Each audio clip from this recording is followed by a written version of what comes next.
That's right, Joe D. Sky River Casino. That's right, The man. new casino in Elk Grove. We are doing our first ever live broadcast. What day? Sky River Casino. 1 week from tomorrow, next Friday. We're doing in their sports bar. We'll be on stage. We'll be doing the show live, and surrounding us will be television upon television upon television upon television, airing the NCAA tournament. Have you seen? You know what? I can vouch that facility is outstanding down in Elk Grove. It's booming. It's popular, and March Madness, baby. That sports bar that we're going to be at is crazy. The walls with the TV, it's perfect.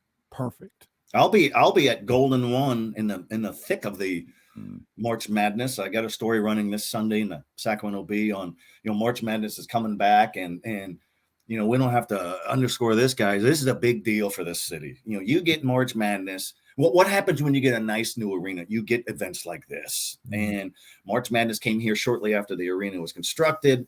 That was before DOCO. And then 2020, it was going to come back. And then days before, the pandemic wiped everything out. So now it's back again. Sacramento State is the host school. Doesn't mean it's being held at Sac State, but they're the host school with athletic director Mark Orr and their crew, and it's a cool deal. So the first two rounds, we'll know on Sunday with Selection Sunday. Could have UCLA coming up as a top seed, but they always sell out. It's always a big deal. You guys will feel that mania down, next Thursday. People really dig this, and it's funny how the office pools, you get people who are hardcore basketball people who get skunked. And because they're losing to people who don't know basketball but love the mascots. Oh, I like the Salukis. I don't know what it is or where they are, but I'm going with them all the way. Jennifer in HR is absolutely winning the pool. Yeah, doesn't know what conference these teams are in. Yes, because we think we're smarter than everybody. The mascot. That's why we lose. We think we're smarter than everybody, and we convince ourselves that I know why this 2 can beat 15. Here, let me explain to you why this 15 can beat the 2, though.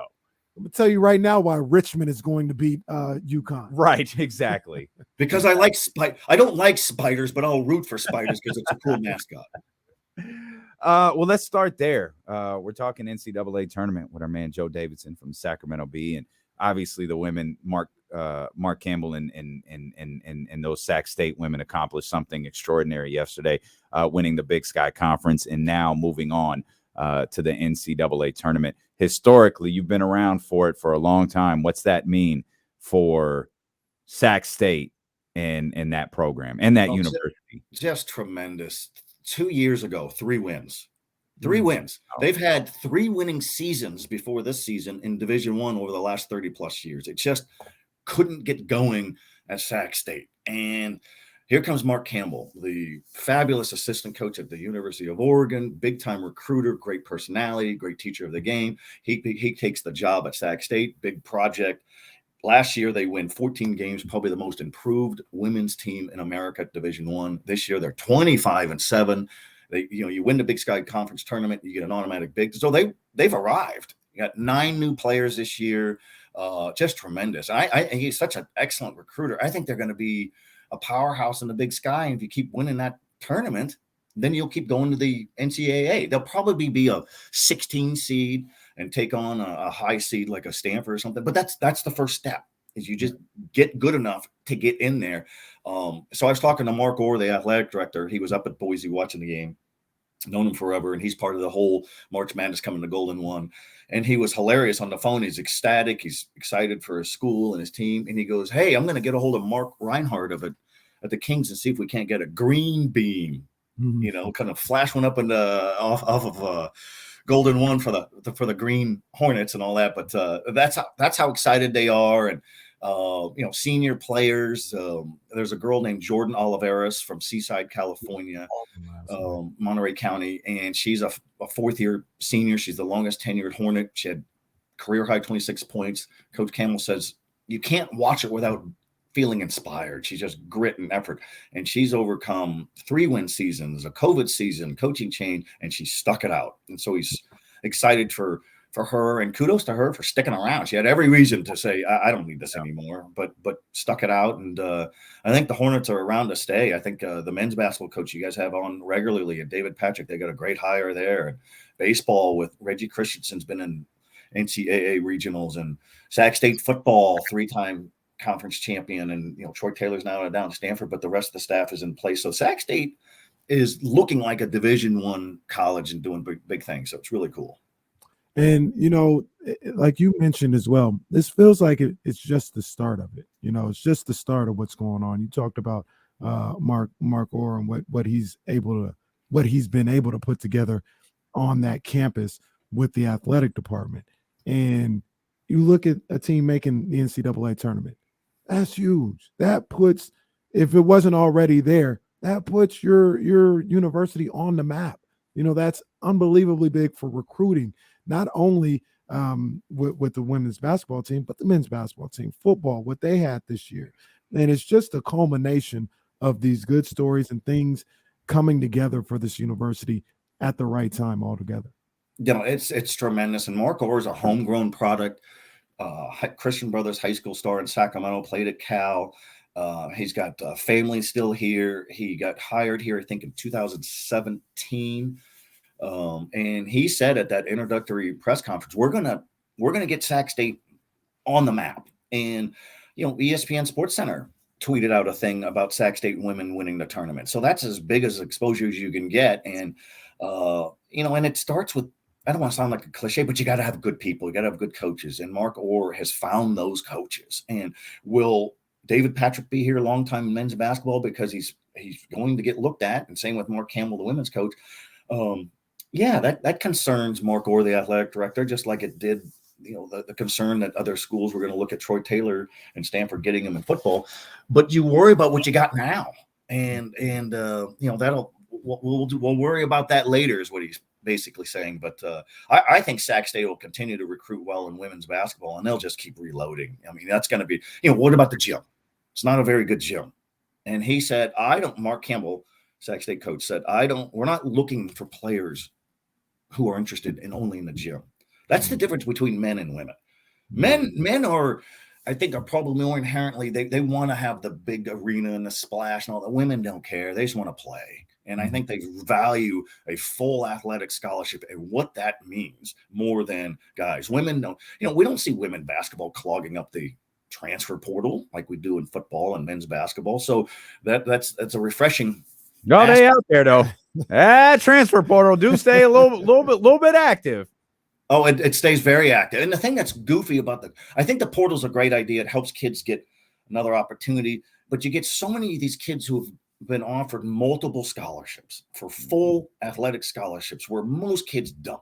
And then they become impatient and they don't agree with the coach, or they're not playing, and outside influence is saying you should go here. So then they jump into the portal, whether it's a basketball or football, and a lot of them don't land.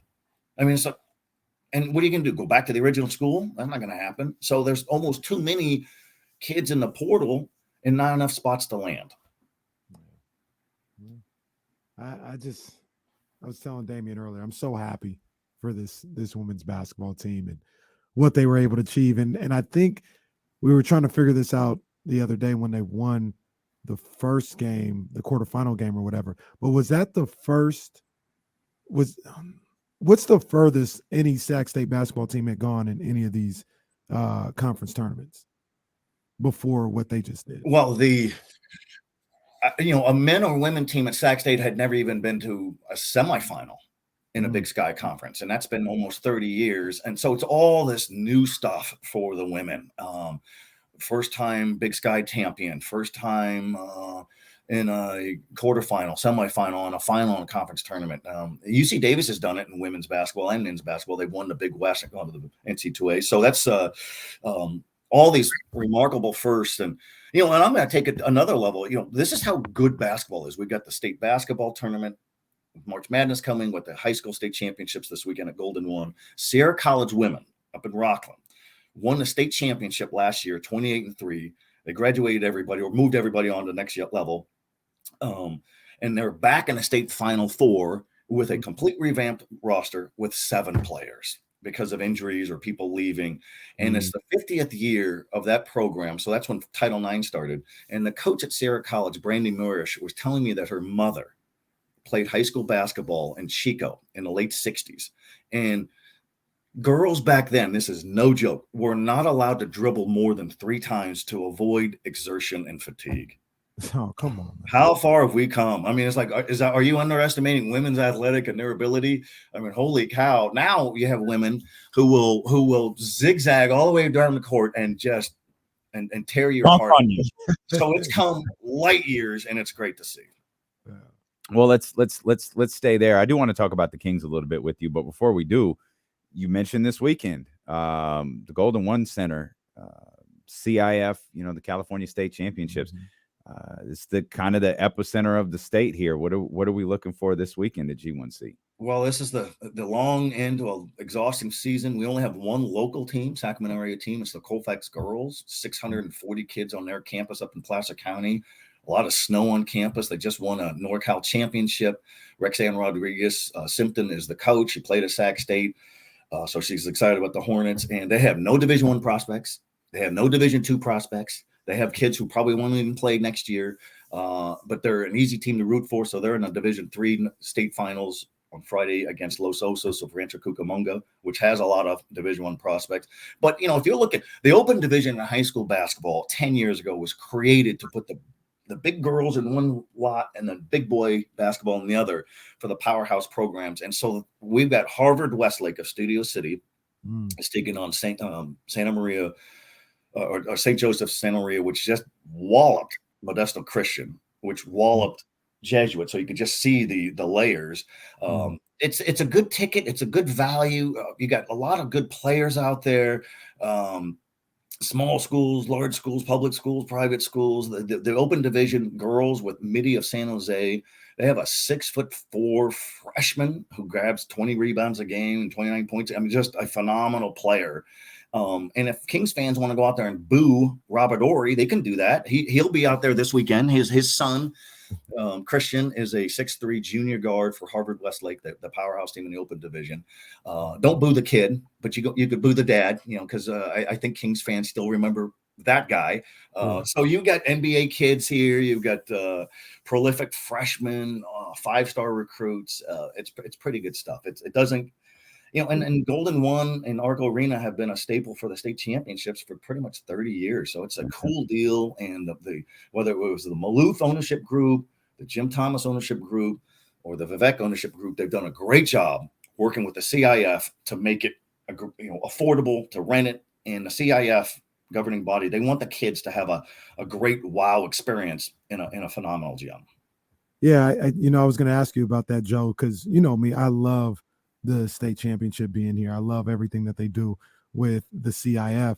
And I remember there was some talk a couple years ago about, trying to get it to the Bay Area, or I know a lot of the people in LA, when I was living down there, they would get frustrated that they felt like they got the short end of the stick. They're like, man, give football to the North and let us have the state basketball championship down here. So there was always like talk of moving around, but I'm really happy. It seems like the CIF seems to be happy with it being in Sacramento, and Sacramento works with the CIF to make sure it stays here. But you know what, Kenny? Boo on the LA people in Southern California, because the CIF is always open for business. If you want to put in a bid, if you're at USC, UCLA, Pepperdine, they don't put in competitive bids. So Golden One just runs away with it. And, the Southern California, there's a little arrogance. Well, we win all the titles. Why don't we have it down here? Then have somebody bid. Put a bid in. How did Golden One get the March Madness for next weekend? They didn't just raise their hand and hope somebody picked them. You had to put in bids. There's 300 or so schools bidding for those. And so it's really competitive. So, Sac State hosted the state football championships for about 3 or 4 years, a few years ago, because they won the bid. But mostly the bids has remained down south. State CIF track and field has been locked in Fresno. Why would you do Fresno? Because they put the best bids in. Good weather, good media coverage, big venue.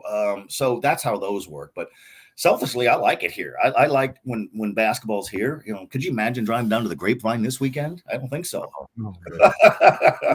it. No, thank you. We ain't going nowhere for our basketball. We got the tournament coming up. We've got the CIF championship this weekend, and we've got the Sacramento Kings and the Knicks tonight. Joe, before we let you go, you don't cover the team as closely as you used to, but man, it's got to be fun for you. You've been around some bad basketball. Oh, bad community service basketball. Like when you go face the judge and you had a carpool violation, said you will go watch the Kings and you'll enjoy it. 10 years ago or whatever. I covered my share of the Kings and the NBA. I'll be all over it if they get in the playoffs, which seems like it's going to happen because this city soaks up that interest and coverage, and this fan base is long overdue. I mean, they have waited. You think about the fans, it's not so much how much they've spent on tickets, but the investment of interest and time and all those heartbreaks over the years. But they're here, and got the New York Knicks in town, nationally televised game. We were talking off the air. The Kings, what's not to like? Good guys on the team. Mike Brown, what a good guy coach. That stuff matters. De'Aaron Fox is probably the fastest baseline guy in the league. It's a lot like Allen Iverson. He's going downhill. Sabonis is a reminder that big men still matter in basketball. And so, we'll see. It's, being in the second seed, it's been since 2004 or something. So yeah, it's great to see. I feel good for guys like Gary Gerald, 84 years old, still on top of his game, just did a 3,000 broadcast. He's seen a lot of bad basketball. He's had to describe a lot of bad basketball. Now, I heard him for the overtime games driving home from the section basketball championships from Golden One when he did the double overtime 176-175 game at the Clippers. He was on top of his game. I was thinking, this is wild. That was a final score, and I finally got home and I'm watching it on TV. I couldn't believe that. Where's that come from? It's just insane. So it's good for everybody. It's good for the Sacramento. It's good for downtown. And it looks like the Kings are going to be a tough out in the playoffs. And Joe, you talk about what it does for this city, and it elevates everybody in this city when the Kings are good. We always talked about it, on the show even before, because Sacramento's kind of a different place than it was in 2005, right? We're like, man, I wonder what it'd be like. It's kind of more of a city feel now or whatever, as opposed to the Cowtown, back then or whatever. Like, what would it be like? And I always tell people, I was like, they say nothing's going on in Sacramento. I was like, look, the Kings are the heartbeat. If the Kings are good, the city's good, as far as like other things to do. And we're actually seeing it. We were out at the wrestling last night at AEW, and there was like a handful of times, Damien could attest to this, people out of nowhere, light the beam, light them during a wrestling event. Like they love the Kings. They love this team. They're ready for playoff basketball. And the beam is the greatest stroke of genius. And how fun is that? And at first people thought around the country, oh, this is campy and this is so Sacramento. So what?